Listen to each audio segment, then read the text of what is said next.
अस्सलाम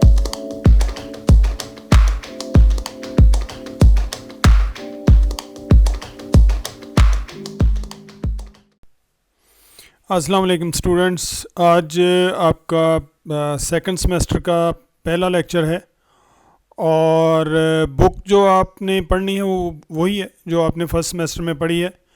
और जो इसका टॉपिक है आपका वो प्रिंसिपल्स ऑफ एनिमल लाइफ 2 है और कोर्स कोड जो है वो ZOL 302 है, पहले 301 था।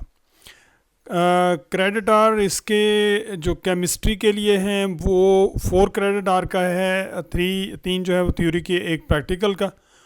और बॉटनी के लिए 3 क्रेडिट आर हैं, जो 2 थ्योरी और 1 प्रैक्टिकल, और जो सिलेबस है वो सेम है। इसमें पहले थ्योरी का सिलेबस हम देखते हैं। जो सिलेबस है उसका आज थोड़ा सा उसके बारे में इंट्रोडक्शन करेंगे। ये आपका इंट्रोडक्टरी लेक्चर है, सिलेबस में आपको भेज भी रहा हूँ और इसको आप पढ़िएगा भी, और टॉपिक बाय टॉपिक में आपको इसके बारे में थोड़ा सा बताता जाता हूँ ताकि आपके जहन के अंदर ये हो कि हमने पढ़ना क्या है इसमें। तो इसमें जो मिड का सिलेबस है उसमें पहला चैप्टर हमारा सेल डिवीजन का है, जिसमें माइटोसिस पढ़ेंगे, cytokinesis and the cell cycle, और an overview control of the cell cycle है, meiosis and the basis of sexual reproduction, gamete formation हम देखेंगे कि किस तरह से होती है एनिमल्स के अंदर। दूसरा चैप्टर हमारा इनहेरिटेंस पैटर्न्स का, ये जेनेटिक्स का है और इसमें birth of modern genetics, Mendelian inheritance patterns इतना मॉडर्न नहीं है, ये भी 1920th सेंचुरी की बातें हैं। और अदर इनहेरिटेंस पैटर्न्स हैं, environmental effects and gene expression, किस तरह से जो एनवायरनमेंट है जीन एक्सप्रेशन के ऊपर इफेक्ट करता है, क्योंकि हर जीन एक्सप्रेस नहीं करता, ख़ास एनवायरनमेंट होता है जिसके अंदर वो एक्सप्रेस करता है। नेक्स्ट हमारा जो चैप्टर है वो क्रोमोसोम एंड जीन लिंकेज है, जिसमें हम यूकैरियोटिक क्रोमोसोम्स के बारे में पढ़ेंगे। लिंकेज रिलेशनशिप, डिफरेंट जीन्स जो हैं वो लिंक होते हैं, जो एक ही क्रोमोसोम के ऊपर जीन्स हैं वो ज़ाहिर है लिंक होते हैं, और जो अलग अलग हैं। तो मेंडेलियन प्रिंसिपल हम देखेंगे कि जब लिंक जीन की बात आती है तो वो फेल हो जाते हैं। उसके बाद चेंजेस इन क्रोमोसोम नंबर हैं एंड स्ट्रक्चर, मुख्तलिफ तरह की जो म्यूटेशंस होती हैं और क्रोमोसोमल ऑपरेशंस होती हैं जिसमें एबनॉर्मेलिटीज़ डेवलप होती हैं, बाज़ का नए करैक्टरिस्टिक डेवलप होते हैं, ये भी हम देखेंगे। फाइनल सिलेबस में लिखा हुआ कि 20% फ्रॉम द मिड शामिल है उसका, और क्रोमोसोम एंड जीन लिंकेज में से, ठीक है। और इसमें हमारे पास जो फाइनल का है सिलेबस, इसका मतलब ये होता है कि 20% इसमें से आ सकता है जो आपका फाइनल पेपर होगा उसमें। उसके बाद हमारे पास जो फाइनल के लिए चैप्टर है वो मॉलिक्यूलर जेनेटिक्स है, और इसमें अल्टीमेट सेलुलर कंट्रोल, DNA के बारे में हम पढ़ेंगे, जेनेटिक मटेरियल, उसकी थोड़ी स्ट्रक्चर के बारे में, रेप्लिकेशन यूकैरियोट्स में किस तरह से DNA करता है, जीन इन एक्शन, किस तरह से जीन एक्सप्रेस करते हैं और प्रोटीन प्रोड्यूस करते हैं, control of gene expression in eukaryotes, mutations के बारे में हम देखेंगे, और एप्लीकेशन ऑफ जेनेटिक टेक्नोलॉजीज़ जिसमें रिकॉम्बिनेंट DNA टेक्नोलॉजी है, बायोटेक्नोलॉजी जिसे हम मजमूई तौर पे कह देते हैं। एक और बहुत इंपॉर्टेंट चैप्टर जो हम इसमें पढ़ेंगे वो एनिमल बिहेवियर है, और उसमें आमतौर पे स्टूडेंट्स को बहुत आसान लगता है, लेकिन जब वो शुरू करते हैं तो फिर पता चलता है कि ये चैप्टर सबसे जो है वो कॉन्सेप्चुअल है। तो इसमें 4 अप्रोचेस टू एनिमल बिहेवियर देखेंगे, अप्रॉक्सीमेट एंड अल्टीमेट काजेज़ जो चेंजेस की हैं, जो बिहेवियर की हैं वो देखेंगे। एंथ्रोपोमॉर्फिज्म, ये देखेंगे क्या है, किस तरह से मुख्तलिफ एनिमल जो हैं वो उनको जो ह्यूमन फीलिंग्स है उनको किस तरह से उनके साथ हम जोड़ते हैं, और किस तरह से डिफरेंट एनिमल्स को हम एज ए ह्यूमन बीइंग के लेवल पे आके परखते हैं। तो इसकी बहुत सारी एग्जांपल देंगे।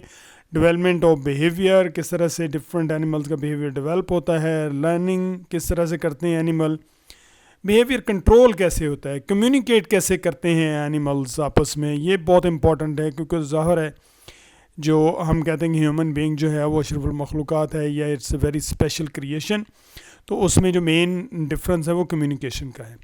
बिहेवियरल इकोलॉजी है एंड सोशल बिहेवियर, ये हम बिहेवियर वाले चैप्टर में देखेंगे। उसके बाद 2 चैप्टर एवोल्यूशन के हैं। एक में हम हिस्टोरिकल पर्सपेक्टिव देखेंगे, प्री डार्विनियन थ्योरीज हैं, डार्विन से पहले बहुत सारी थ्योरीज जो हैं वो एवोल्यूशन के बारे में आई थी, उनको देखेंगे। लेमार्किज्म क्या है? Lamarck an early proponent of evolution, जिसने एवोल्यूशनरी थ्योरी लेमार्किज्म दी, और उसमें बहुत ज़्यादा क्रिटिसिज्म भी हुआ, क्रिटिसिज्म भी देखेंगे और उसके आंसर्स भी हम देखेंगे। Early development of Darwin ideas of evolution and evidences, और उसके बाद theory of evolution by natural selection, जो डार्विन ने हमें ये थ्योरी दी थी। Evolutionary thought after Darwin, Darwin के बाद किस तरह से एवोल्यूशन के बारे में डिस्कशन हुई, एंड बायोजियोग्राफी। तो ये बहुत इंपॉर्टेंट इसलिए है कि नॉर्मली स्टूडेंट जो हैं वो एवोल्यूशन जैसे ही उनके जहन के अंदर ये लफ्ज़ आता है तो वो ये समझते हैं कि शायद ही हमारी आइडियोलॉजी के ख़िलाफ़ है। तो इसको हम देखेंगे कि किस तरह से ये अफेक्ट कर रहा है। Evolution and gene frequencies, the modern synthesis, A closure look, किस तरह से जीन एवोल्यूशन होता कैसे, इस चैप्टर में हम ये पढ़ेंगे कि मैकेनिज़्म ऑफ एवोल्यूशन क्या है, तो जीन फ्रीक्वेंसीज कैसे काम करती हैं। हार्डी-वीनबर्ग थ्योरम हम देखेंगे कि क्या किन कंडीशन के अंदर एवोल्यूशन हो रहा है। Evolutionary mechanism, population size, genetic drift, natural selection, gene flow, mutation and balance polymorphism, ये टॉपिक्स हम कवर करेंगे। स्पीशीज़ एंड स्पेसिएशन, किस तरह से नई स्पीशीज़ राइज होती हैं, ओरिजिनेट करती हैं, और किस तरह से ये स्पीशीज़ जो हैं ये आने वाली नई स्पीशीज़ को जन्म देती हैं। उसके बाद रेट्स ऑफ एवोल्यूशन देखेंगे। एवोल्यूशन जो है वो डिफरेंट पॉपुलेशन के अंदर क्या उसका रेट डिफरेंट है या कांस्टेंट है। मोलेकुलर एवोल्यूशन मॉलिक्यूलर लेवल पे डेफिनेटली होता है, तो वो किस तरह से होता है। मोज़ेक एवोल्यूशन, तो एवोल्यूशन जो है उसके अंदर डिफरेंसेस कहाँ होते हैं, किस तरह से जो डिफरेंट एनवायरनमेंट है वो डिफरेंट एवोल्यूशनरी प्रेशर प्रोड्यूस करता है। ठीक है, ये हमारा फाइनल का सिलेबस था। उसके बाद जो बुक्स रिकमेंडेड हैं वो हैकमैन की है, integrated principles of zoology. Miller and Harley की ज़ूलॉजी जो है वो पॉपुलर बुक है, आपको पता है। एंड पेशनिक बायोलॉजी ऑफ इनवर्टिब्रेट, ये भी मैकग्रा-हिल ने उसी की छपी हुई है। उसके बाद कंपैरेटिव एनाटॉमी ऑफ वर्टिब्रेट है। तो ये बेसिकली मुख्तलिफ बुक हैं ये, लेकिन ये हमारे लिए जो हैं वो हिकमैन और मिलर हार्ले की है। ये कंपैरेटिव एनाटॉमी वगैरह जो हैं ये बुनियादी तौर पे रिकमेंडेड हैं for your 4th semester. Practical books जो हैं वो मिलर एंड हार्ले की zoology, general zoology laboratory manual है, और उसके बाद हिकमैन की है laboratory studies in the integrated principles of zoology. ये प्रैक्टिकल जो हम पढ़ेंगे उसमें study of mitosis in onion root tip, अगर कॉलेज खुल गए तो आपको बाकायदा इसको दिखाया जाएगा, और अगर अनफॉर्चुनेटली ना खुले तो फिर हम इसको इसकी स्लाइड्स देखेंगे या हम वर्चुअली इसको देखेंगे। Study of meiosis in grasshopper testis, और उसके बाद prepared microscopic and projection slides, CD-ROM computer वगैरह, ये भी हम इसको बहुत सारी स्लाइड्स में आपके साथ शेयर करूंगा। Problem based studies of Mendelian ratio in animals, ये मैथमेटिकल है। किस तरह जब हम मेंडेलियन प्रिंसिपल पढ़ लेंगे तो फिर डिफरेंट जो प्रॉब्लम्स आते हैं उनको हमने कैसे हल करना है। मल्टीपल एलील स्टडी है, ब्लड ग्रुप, किस तरह से इनको हम स्टडी करते हैं। तो मैं कोशिश करूँगा कि ये आपको वीडियो बना के तो आपके साथ शेयर कर दूँ किस तरह से हमने ब्लड ग्रुप्स जो हैं उनकी स्टडी करनी है। Survey study of genetic factors in population and its frequency, बहुत सारे ऐसे फैक्टर इन पॉपुलेशन के अंदर ख़ास रेशो के साथ फैले हुए हैं और उनकी स्टडी भी इसमें शामिल है, लेकिन डेफिनेटली हमारे लिए वो अभी मुश्किल इस तरह से हो जाएगा। वो उसका तरीक़ाकार मैं आपको बता दूंगा, तो आप अपने इर्द गिर्द देखिएगा। जैसे ईयर लोब है, तो आपने देखा है बहुत सारे लोगों की ईयर लोब जो है वो जुड़ी हुई होती है और बहुत सारों की फ्री होती है, and many other characteristics. Study of karyotypes in drosophila and mosquito, ये इसमें हम बॉटल ब्रश क्रोमोसोम या जिसको हम कहते हैं पॉलीटीन क्रोमोसोम्स, ये देखेंगे। और study of cytochemical detection of DNA in protozoa and avian blood cell, ये हमारे पास लैब के अंदर तो फैसिलिटी है, लेकिन वैसे ज़रा मुश्किल है। स्टडी टू डिमॉन्स्ट्रेट नर्वस और endocrine basis of behaviour, condition, reflex and aggression and parental behaviour. ये इसकी मैं वीडियोस आपके साथ शेयर करूँगा।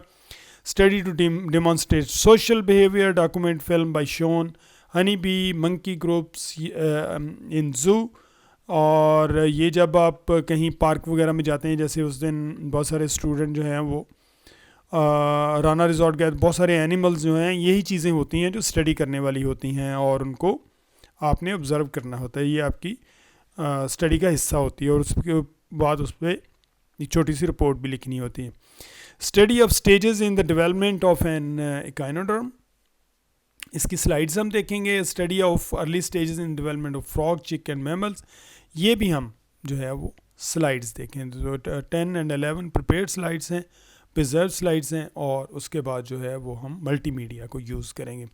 तो ये स्टूडेंट्स, ये बेसिक आपका सिलेबस था जो प्रैक्टिकल और थ्योरी का था, और इसको आप पढ़ें, देखें। तो अभी हम जो फर्स्ट चैप्टर है जो सेल डिवीज़न का, उसको शुरू करने जा रहे हैं।